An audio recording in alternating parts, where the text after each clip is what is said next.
Ever feel like the official story of JFK's assassination just doesn't quite add up? Yeah, there's always something that makes you go, Exactly.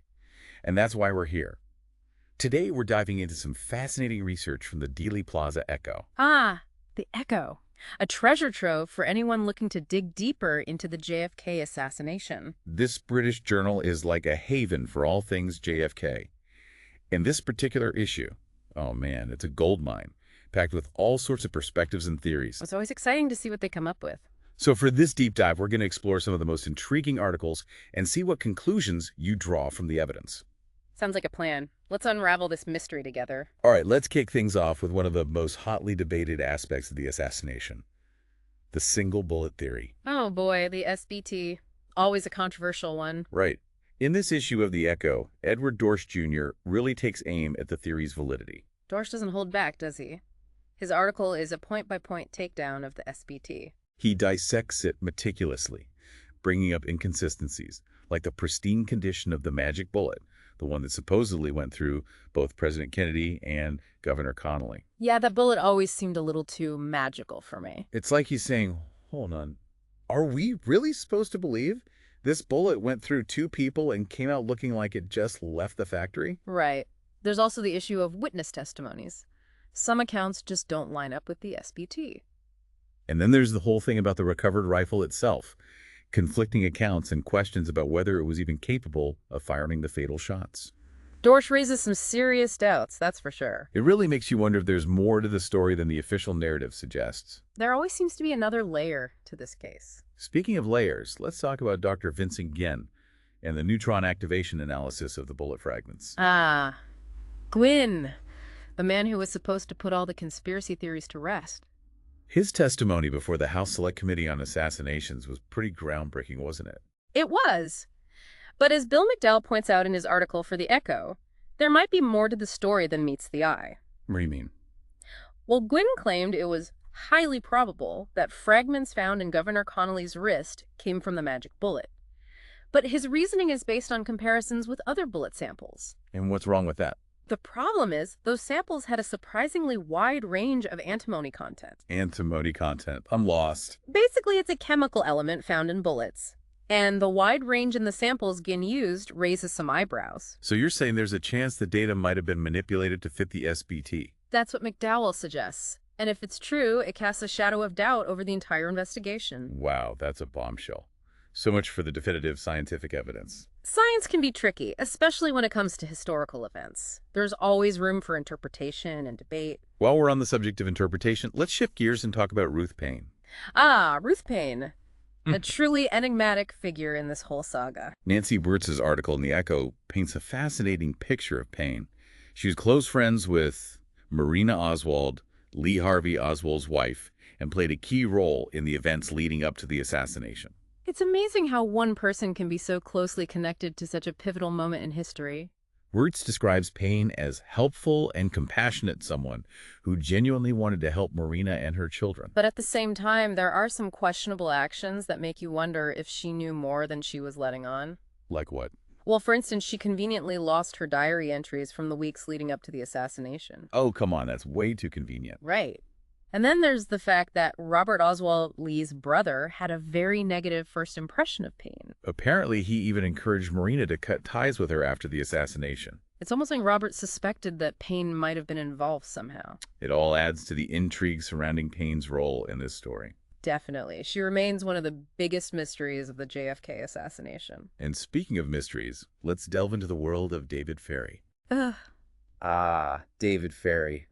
A shadowy figure if there ever was one. John S. Craig's article in The Echo really digs into Ferrie's background and potential connections to the assassination. He was a former Eastern Airlines pilot with ties to anti-Castro groups, organized crime figures, and even the infamous Guy Bannister. Wait, hold on. We're talking about anti-Castro groups, organized crime, and Guy Bannister. This guy sounds like he was at the center of everything. It's like every thread you pull in this case leads back to David Ferrie. So what are some of the most eyebrow-raising details about Ferrie that you came across in The Echo? Well, there's the story of the alleged assassination party. An assassination party? You're kidding, right? I wish I was.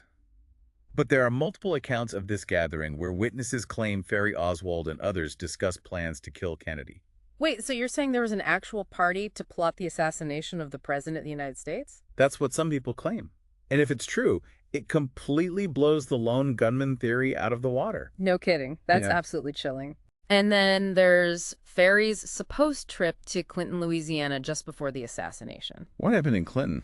Well, some witnesses say they saw Ferry with Oswald there, along with a few other suspicious characters. This Ferry guy is sounding more and more suspicious by the minute. He is, isn't he?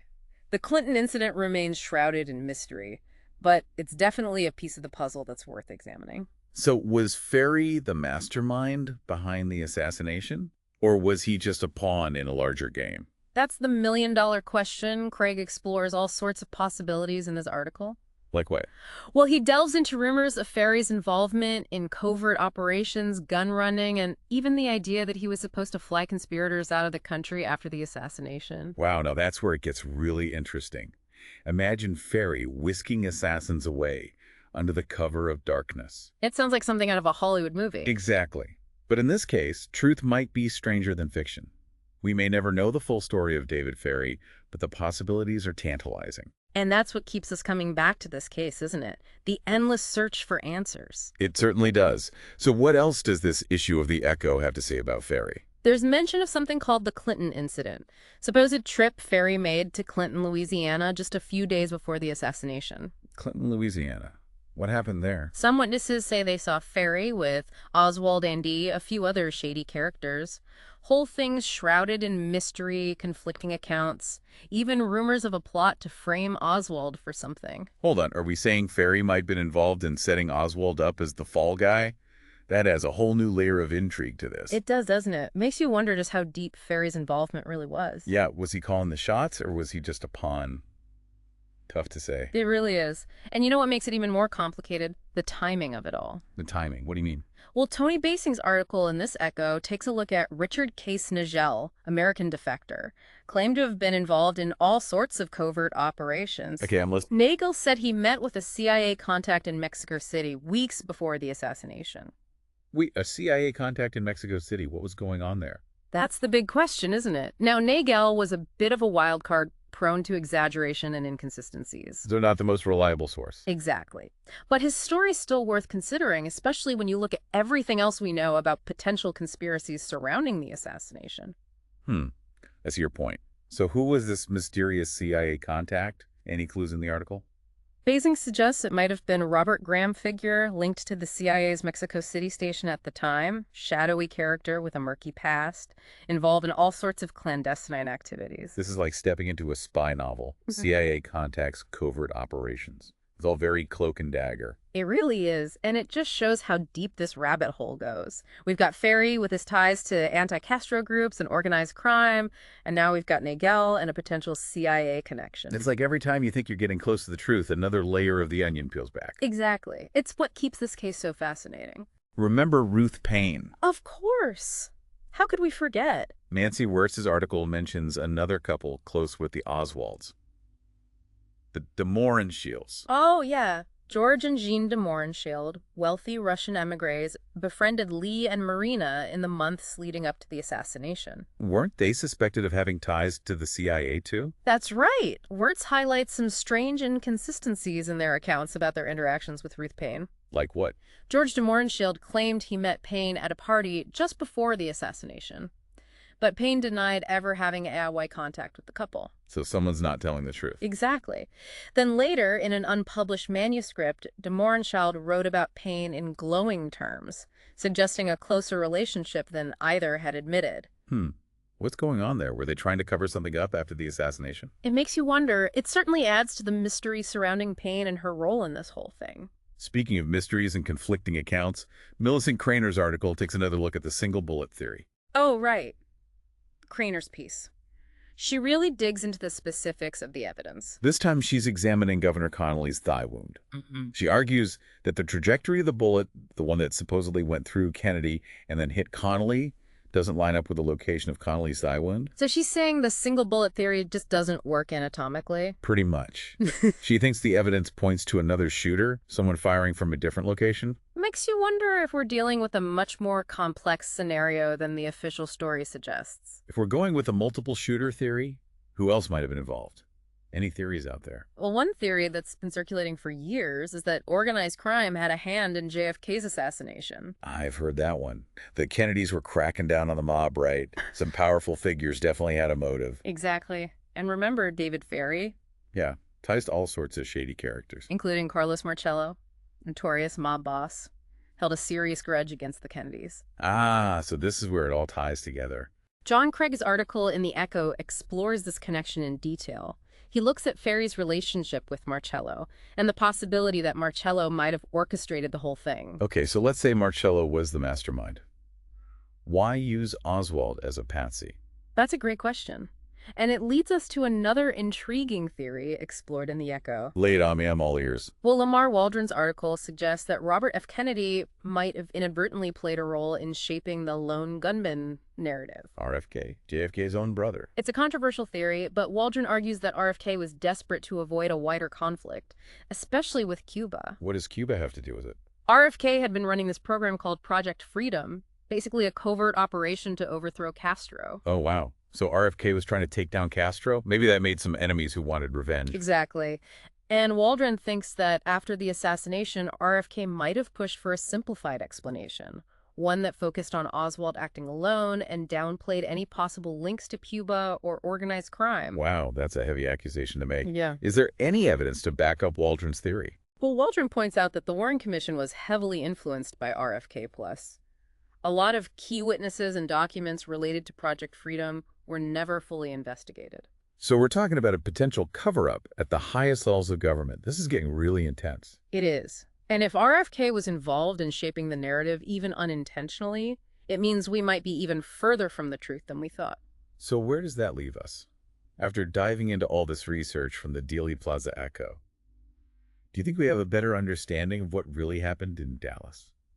It's hard to say for sure. We've uncovered a lot of intriguing information about potential conspiracies, questionable evidence, and the motives of key players. But the truth is still out there, somewhere. I guess that's the nature of the JFK assassination, isn't it? Even after all these years, it continues to fascinate and frustrate us. Absolutely. It's a puzzle with missing pieces, a mystery that might never be fully solved. But maybe that's part of what makes it so captivating. It forces us to think critically and challenge what we've been told. It makes you realize that history isn't always black and white. There are always different perspectives, and sometimes the truth is more complicated than we want to believe. It's incredible how this one event continues to resonate with people decades later.